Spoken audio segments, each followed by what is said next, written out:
May it please the court, Your Honor, ladies and gentlemen of the jury, my name is Justin Kelly, and today I represent the defendant, Officer Edward Waldman, in a case against the plaintiff, brought by the plaintiff, Mr. Robert Ramirez.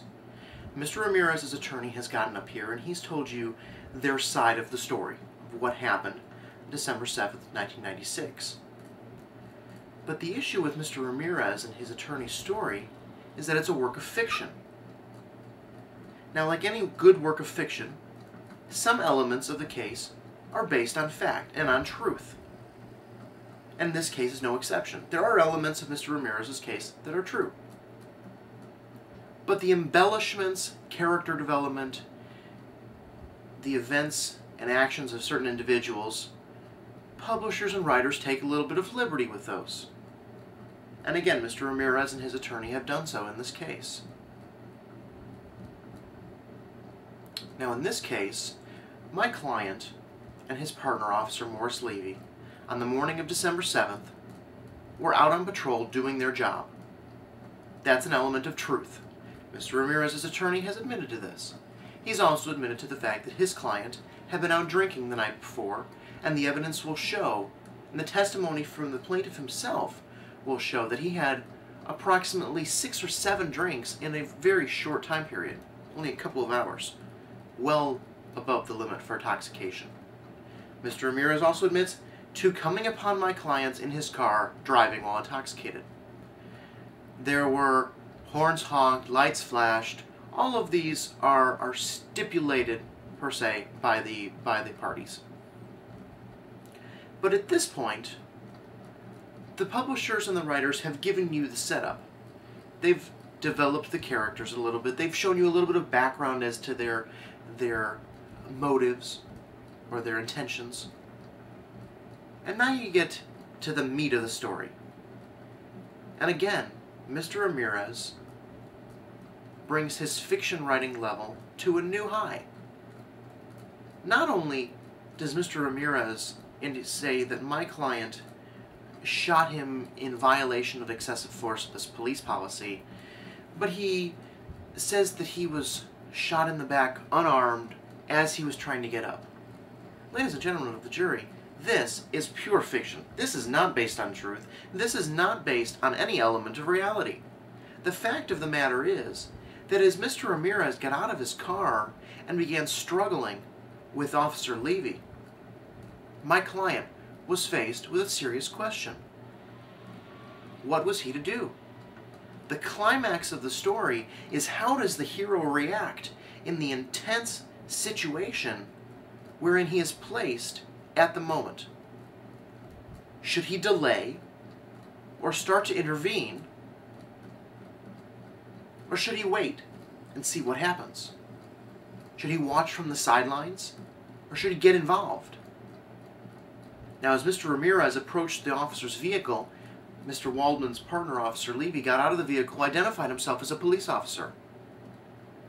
This didn't stop Mr. Ramirez. Remember, he had had 7 drinks over the last few hours. He didn't care who the officers were. He begins to struggle with Officer Levy, and then pulls a knife. This knife. And he stabs my client in the shoulder. You will hear testimony about the stab wound.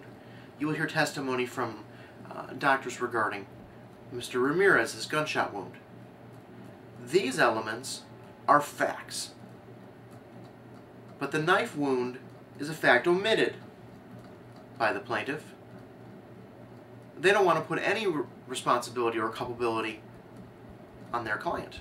And that's understandable. That's their job.